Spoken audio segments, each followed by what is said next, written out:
Nii, nagu ikka, siis üks korralik saade, mida sa teed YouTube'is, on raiutud kivisse. Seega ka selles formaadis raiume kivisse kogu aeg uusi asju, mida me teeme.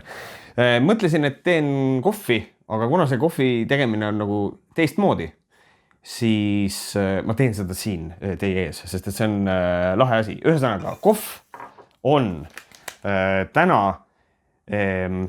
brändinguga.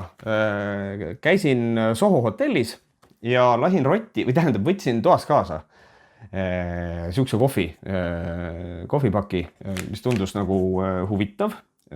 Koha peal ei tahtnud nagu seda endale teha, aga kuulge, kui mul on võimalus näidata lahedat viisi, kuidas kohvi teha, siis see on ju see suurepärane võimalus. Et see on siis, see on muidugi sisse ostetud asi, on ju, tripcoffee.lv, kuradi lätlased tuleb välja, et kuidas teha kohvi. Teeme seda kohvi koos.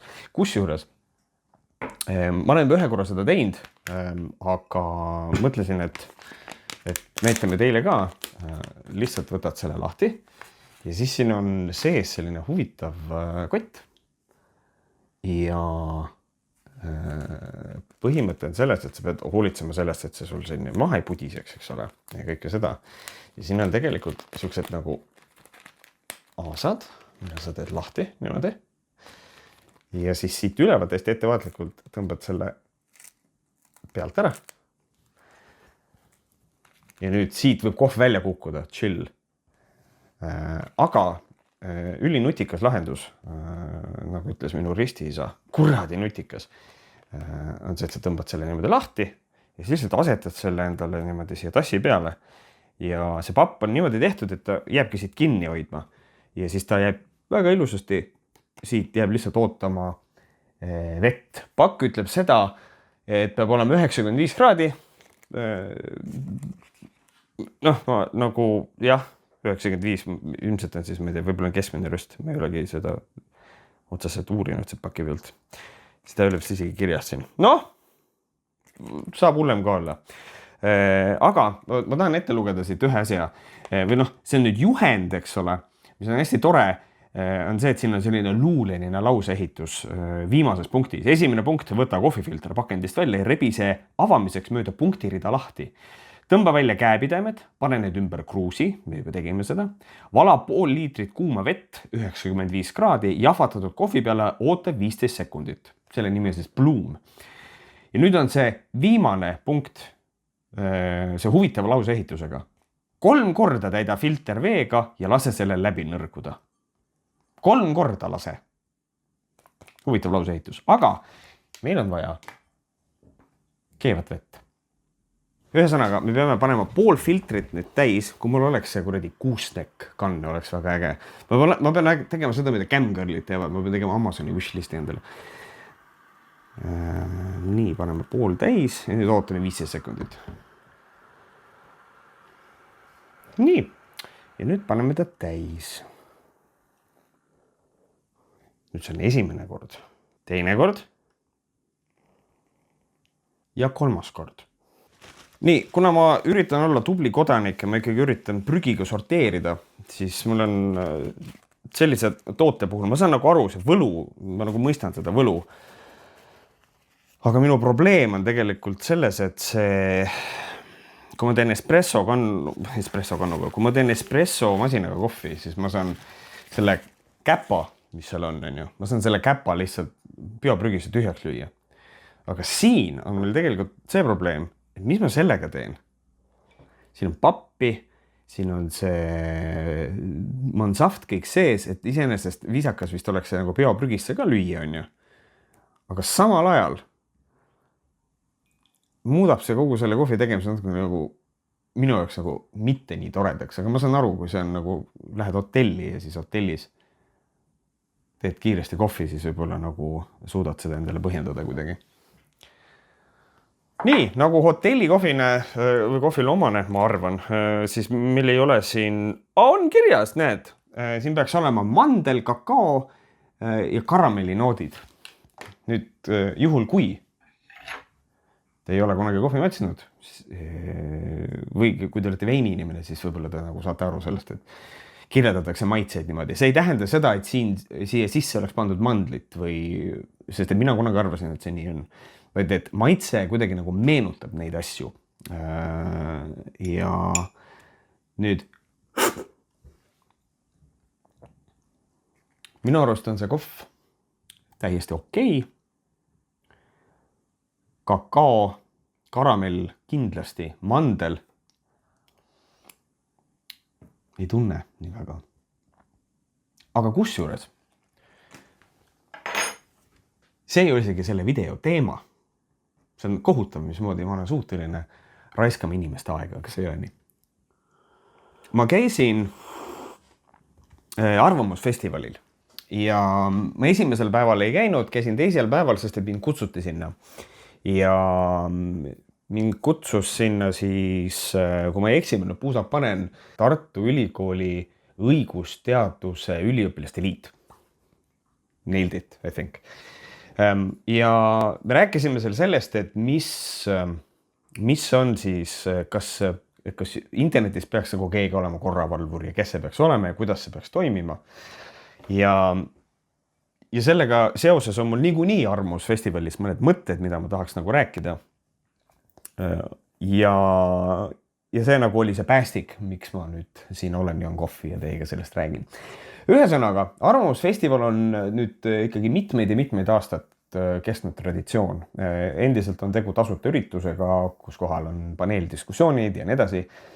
Ja üldiselt mul ei ole sellise ürituse vastu mitte midagi. Aga mida ma tahaks mainida on see, et Martin Helme on see mees, kes ütleb seda, et arvamusfestival on nii-öelda liberaalide üritus ja üks teine avalik elu tegelane on viidanud sellele, et tegelikult võiks arvamusfestivalile panna tuumapommi peale, siis saaks kogu sitast lahti. Tervitused siinkohal Peetrile, kes küll ütles, et tema sõber tegi seda, sest et Peeter on ikkagi inimene, kes oskab rääkida juriidiliselt korrektselt, eks ole. Aga see selleks. Eks mõnes mõttes on see tõsi. Jah, seal on koha peal pigem inimesed, kes räägivad sellest, kuidas asju paremaks teha, mitte rääkida sellest, kuidas kõik on kogu aeg kohutavalt halvasti. Noh, küll seda ka, eks ole, aga nagu sellise nii-öelda lootusega tulevikku, eks ole. Aga me rääkisime sellisest asjast, kerkis siis meie paneeli diskussioonis ka nagu tapmisähvardused internetis. Et me jõudsime oma jutuga selleni, et kas internet on üldse avalik koht. Nüüd meie seadusandluses ei ole internet avalik koht. Seda on Riigikohus põhimõtteliselt niimoodi öelnud, sellepärast et avalik koht on päris füüsiline koht ja sisuliselt on meie seadus vana ja seda oleks vaja minu silmis uuendada, sest et tegelikult internet, igasugune loogika ütleb, et tegu on avaliku kohaga. Aga sellest siis jõudsimegi lõpuks nagu tapmisähvardusteni ja tapmisähvarduste puhul oli probleem selles, et tapmisähvardus peab olema sõnastatud sisuliselt otseselt, et mina tulen ja tapan sind ära ja siis on nagu tapmisähvardus. Ja siis mulle kangastus vist esimene või teine, ma ei mäleta, arvamusfestival. Ühesõnaga, see oli aastaid tagasi, kus kohas ma istusin ja kuulasin ühte paneeldiskussiooni, mille moderaator oli Rain Kooli. Ja Rain Kooli juhtis tähelepanu sellele, et mismoodi tapmisähvardustega on niimoodi, ma ütlen kõrvale, see vist oli 10+ aastat tagasi, tunne on küll selline. Ja ta ütles seda, et tapmisähvardus peab olema selline, et selle asemel, et kirjutada, et ma tulen ja tapan su ära, sa lihtsalt kirjutad, me tuleme sulle külla. Muidugi kogu kontekstist ja kõigest on aru saada, et nad ei tule lihtsalt külla kohvi jooma, vaid nad tulevad sind tõenäoliselt ära taguma, eks ole.